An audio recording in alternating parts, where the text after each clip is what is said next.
Okay, welcome back. Just a second before I get started here. So we are back to our guide of making strong nations, and with the nation design we're down to 200 points. We have 150. I've mostly only done with very easy, so normal I'm not as familiar with, but in general I'd say if you're going to choose a place out that's not in Europe, you're probably not going to want to change your tech group. You're going to probably just leave that the same if you're doing normal, if I had to guess, and instead focus more on your ideas and your provinces. For random map modes, the normal goes, you probably take cheap provinces are inland, or someplace where if you really wanted, you could do someplace that's close to Europe where you'll have a really cheap cost for being Western. Suppose you can start out by trying some. Suppose in Europe the easiest way to be a strong small nation would be in the HRE, because once again you'll have that help of everyone else. Over here you have some okay provinces. Southern Spain or Italy is actually, I suppose, fairly defensible. You'd also be wanting to look at your defensiveness. Over here you'd have Muslims, and you won't want to get too close if you're staying as a Christian ruler in Europe. Another thing we could do is you could be a colonial power. We could try here. You wouldn't want to have any colonists in our ideas. It's too far away, so let's delete this. Let's try a capital over here. If we put our capital here, we could in fact get part of Iceland. That's good.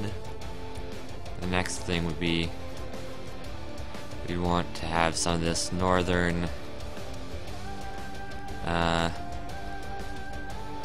just this northern English bit, so that way we have some land. I took part of Ireland because Ireland is not that big, so and you're also going to be able to conquer it fairly easily, probably. Interesting flag it chose. Okay, so now I suppose we still get Western and everything, so actually in this case I might change that to a more English culture, because you have English right here and a bunch of English territory. So where would English be? It's not Celtic. British, that's what it's called. I'd go with English, or actually I'd go with Scottish. That's even closer.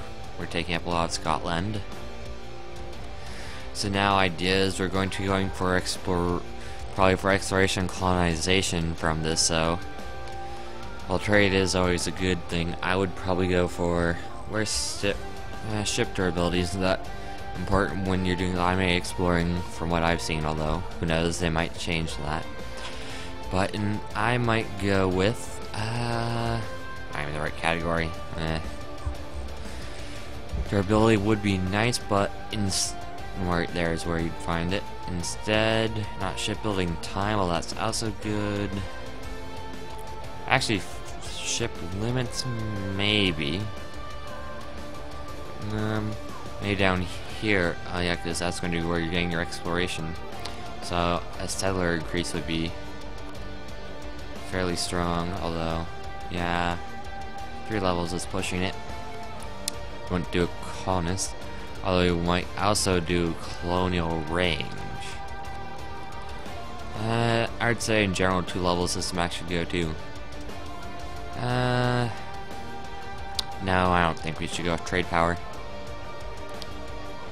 Actually, tariffs would be great, especially if we're going to be colonizing early. That can compensate. And then tax modifier, that's hardly going to be important. Instead, we're going to want to have maybe a diplomatic reputation, so we can befriend whoever is down here and not have anyone in Europe wanting to murder us too quickly. Unrest would be another great thing. Morale, I might replace this with durability, because down here you're going to be getting closer to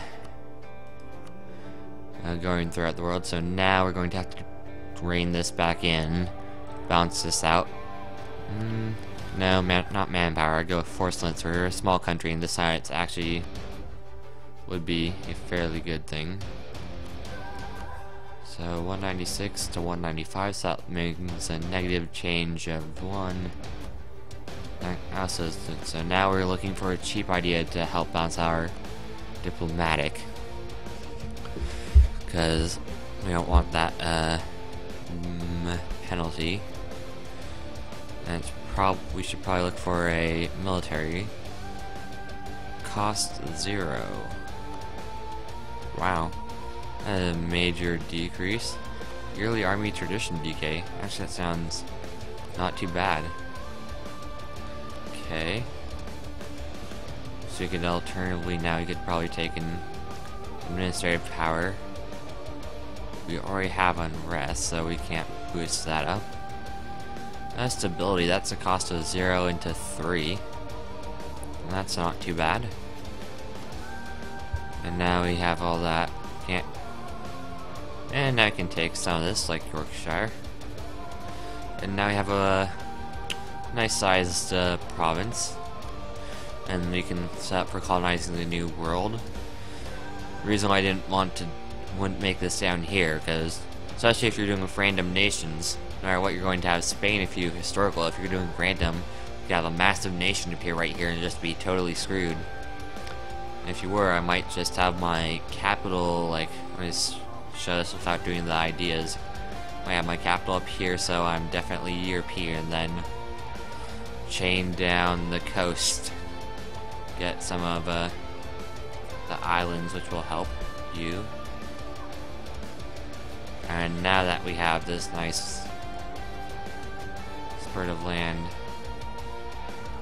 actually, I'd take that. That cuts down the Muslim powers in the area, so you're not as worried about them. You'll be simultaneously increasing your power and reducing the number of them, then spend the rest of the points on your ideas. Okay. Anyway, like my last video would probably basically covers what I do in here, kind of.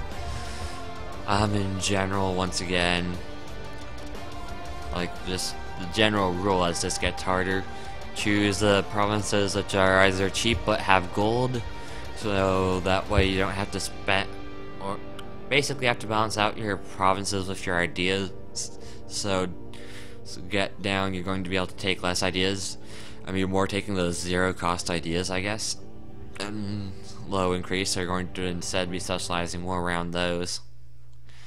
For provinces, if you're looking for cheap, like we saw earlier, I suppose, up here in north, in Russia, you could probably make a small country that's relatively isolated and then be able to do a lot with that. Don't have to worry too much. You could, probably just by doing this, you could expand because of whoever's over there, and just keep building this. This is also a lot more viable with the random province values than not. Although the random province values, so you're not going to be sure what you're getting. So here we could only change to Western for 40, although we'd be limiting our ideas. This, we're not going to bother changing these. So it's, yes, whatever. And do what you want. See, up here might be good. You can have some room to work with what you want. You can just put your capital somewhere over here and just, or at the edge of the western area, and then just build out. South America, North America at this point, I don't think you'll be able to have Western technologies, so you either want to get a substitute for that, like something that's still not as terrible as any of the American cultures, but, and then choose some ideas that would be good for you, and then enough territory to protect it. Another strategy might be to stay far away from most, either stay far away or right on top of what would normally be here, or either staying far away if you don't want to deal for don't think you'll have the ability to win wars or right in the middle to reduce the power of whatever's right there by taking provinces from them. I guess let's turn this into generally the rest of the lower difficulties. Now let's double check what the next one goes down to. I believe 100 and then 50. 50, you're definitely just going to be taking those zero cost ideas and a few provinces. You're not going to be able to change your tech group or anything, so make sure you choose an area where you think you'll be able to play competently enough. So I'd avoid America at that point, unless you're really good or think you can westernize in time. I think that's it, I guess, for the series of 3 videos for how to be powerful. Of course, probably more people for these easier difficulties are going to be better at me for explaining, so feel free to leave your comments or suggestions or difference of opinions and all that down below. Remember to check out the rest of the channel, like, comment, subscribe, you know, whatever. We appreciate the support. Thanks for watching, and goodbye, in a weird voice.